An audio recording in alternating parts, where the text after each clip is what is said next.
A Joe Biden staffer, a parent or expert, or I don't know what position, this is a person who works on his campaign, is being outed for participating in early internet racist troll groups. This one's a wild story.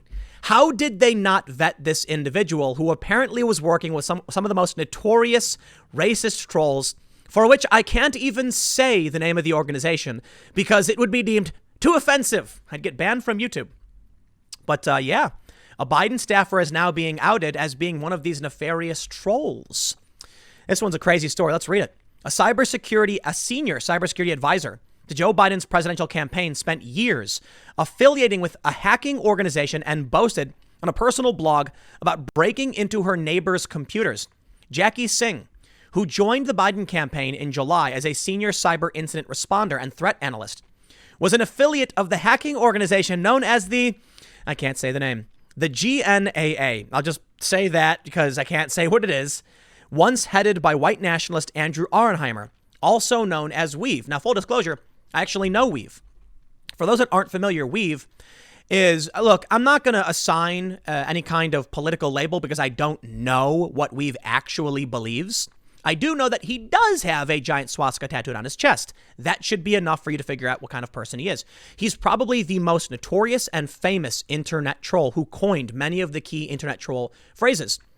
Now, what's really funny about Weave, aka also known as Andrew Auernheimer, is that many leftists were friends with him and defended him when he was facing a trial in the U.S. They later tried acting like they never actually were defending him. They always knew who he really was. They call him a white nationalist. What's really funny is these feminists and these far leftists who were outed as being supporters and friends with Weave immediately tried denying it, saying it was about government overreach. That's not true. They always knew who he was. It was just fine back then to be an edgy outsider defending free speech. The hacker community and many on the left in the early 2010s 100% defended free speech. And that meant they knew exactly who Weave was, but they turned on him for political reasons. It was expedient. They could make money and they could sell.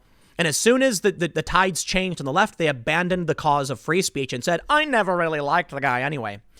Well, apparently, we're seeing another person like this.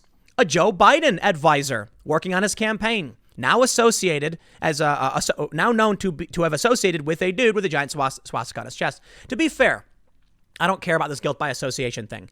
I'm in documentaries with Weave as well. I've said there's a documentary called Hacker Wars, where I said, you meet Weave in person, he's a really nice guy. He'll hold the door open for you and everything. But online, he's like one of the most vile, nasty internet trolls there is. Everybody knew exactly who he was. These people are pretending like they didn't now because, well, they've sold their souls. So what do we see from this story? Do I really, really care about what this individual working on the Biden campaign did? No, I honestly don't. I think it's really stupid to use someone's past against them. This senior advisor working for Biden should have been vetted. There's a quote at the bottom. They say, as the CEO of Spyglass Security, Singh was often quoted in articles about cybersecurity by outlets including the Wall Street Journal or NBC. On the firm's website, Singh bills herself as having 15 years of global technical experience and offers guidance on an organization's ability to more quickly and effectively detect, respond, and contain targeted attacks. Spafford of Purdue University said Singh's racially charged post should have made her untouchable for a presidential campaign. Quote, normally, or traditionally hired into a sensitive area, they're going to have to pass a background check. They have to very possibly get a security clearance with a polygraph. The FBI is going to do an extensive background check, said Spafford. Somebody who shows up with red flags would not be allowed to occupy a position of sensitivity. Cybersecurity expert Hari Hertzi agreed. To me, the first question is that if this person is working in a security role, they should have had a background check of sorts, she said. I think the campaigns, generally speaking, are very relaxed. It's shocking to me. The campaigns have many lapses in security. Okay, we get it. This individual working for the Biden campaign probably should not have been brought on. If they were really serious about their appearance and vetting, then they would have caught this. But again, the reason I bring that up is I don't care if someone turns a new leaf. I don't care if you were a hardcore leftist and then one day you were convinced and your opinions changed. I think there's a handful of conservatives who went through that transformation and now are like staunch conservatives and very anti-left. I'll say this for myself. First, to the people who would now denounce Weave and the things he did in the past, but supported him and the things he did in the past as well, in terms of like his legal case, hypocrites. To this individual working on the Biden campaign, they're now trying to claim it never happened, issuing a statement saying it's not true. I had nothing to do with this, even though the Examiner has corroborated, the Washington Examiner, the source, has corroborated this information. I think it's disgusting. Admit it. Just be real about it. But you want to join the cancelers. That's the issue I take with this. I remember going to a party. It was in Newark. And it was the night before Weave was supposed to stand trial for this hacking case against AT&T. And I showed up and I assisted in Weave doing an Ask Me Anything. Just like general, like, here's how you do it. Here's Reddit, whatever. And many other leftists were there. Prominent feminists and people who now oppose free speech were all there, knowing exactly who he was, listening to him do a live stream where he talked about all of this stuff, and everybody knew. But now, because they want to join the tribe and keep up appearances, they will pretend that's not the case. That's the real problem I see. I'm not going to cancel you over this, but how is it that this transformation has occurred? That the political left has abandoned what they once supported? To me, that's really crazy. They like to say that I've changed. No. I mean, maybe a little bit. I got a bunch of guns now. I said I wasn't going to buy guns before, but no, I was down there, knew who Weave was and talked about it, and was critical of the things I think he should be criticized over, and just kind of, whatever, did my journalistic type thing. Here's what he says. Here's why he says it. Here's what's going on. I wouldn't come back out and be like, I never knew. Oh, geez, I can't believe it. That's so dumb. They tried dragging me because there's like a photo they always post, and it's like the stupidest thing. There's a couple of photos they posted me. It's the stupidest thing ever. One of them is where I'm sitting at a table with a bunch of people who are like alt-right or far-right or whatever they want to call themselves. And I'm like, yes. There's also pictures of me with like a Soviet general and Brazilian gang leaders because I sit down with people. It's what journalists are supposed to do if you want to learn what's going on. They criticize me for it. I don't care. I don't have anything to do with you if you're that insane. And Joe Biden hired this person. Well, you know what? If you're the type of person that wants to disavow your past and lie about what you did, then we should be criticizing Joe Biden for hiring you because that's your standard, not ours. I was talking to a friend the other day who told me that they're on the left, but they're kind of pro-life. And I said, so tweet it. Oh, no. Are you nuts? I'll get destroyed. I could lose my job.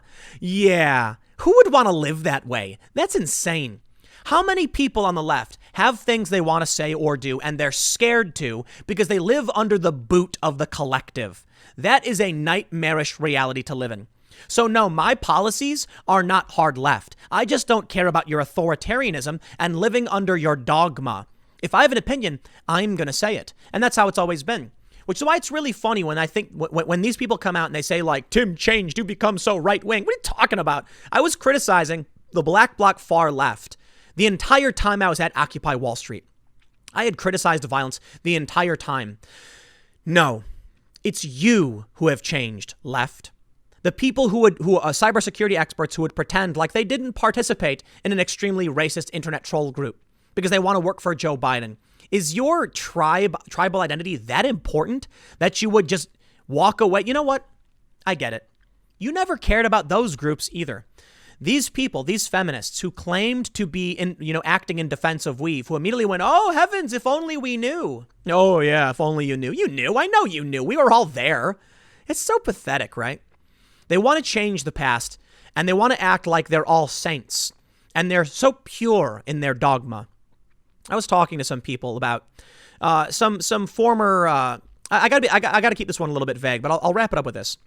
There are some people I know who are friends with an individual that they call far right, and I told them, I was like, have you ever stopped to consider that this person you're criticizing isn't far right, but it's you who have changed? And they were like, we were thinking about that. Maybe we've changed. And I said, remember the kind of posts you used to make on the internet and the videos you used to make? Do you think you could make those today? Like the posts you made in 2011? Would you? Oh, no way. I couldn't do that now.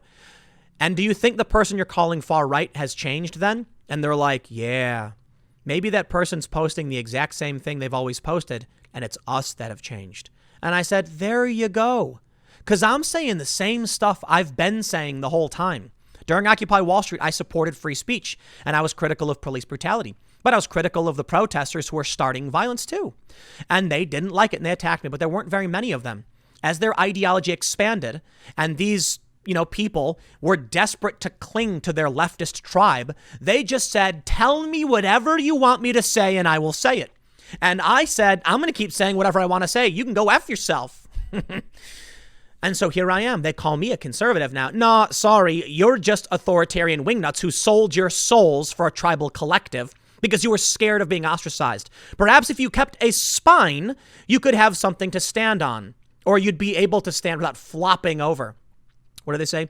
If you don't stand for anything, you'll fall for everything. So here you go, Joe Biden. That's your campaign staffer, now desperate to disavow. Nah, that's on you. The rest of us will maintain our principles. And that's not necessarily true for every Trump supporter, but the Trump side, the anti-SJW side, whatever you want to call it, the free speech side, is grabbing a ton of former Occupy Wall Street people and walkaway liberals because they won't sell out their values and they do believe in principle. And these people don't. Own it, Jackie. Admit what you did. I got no problem with it. I just say, yeah, well, you know what? We were all young once, right? I'm glad to see you turn over a new leaf. Instead, what do? They lie. And then they go help Joe Biden. That's gross. I got one more segment coming up in a few minutes. Stick around, and I will see you all shortly.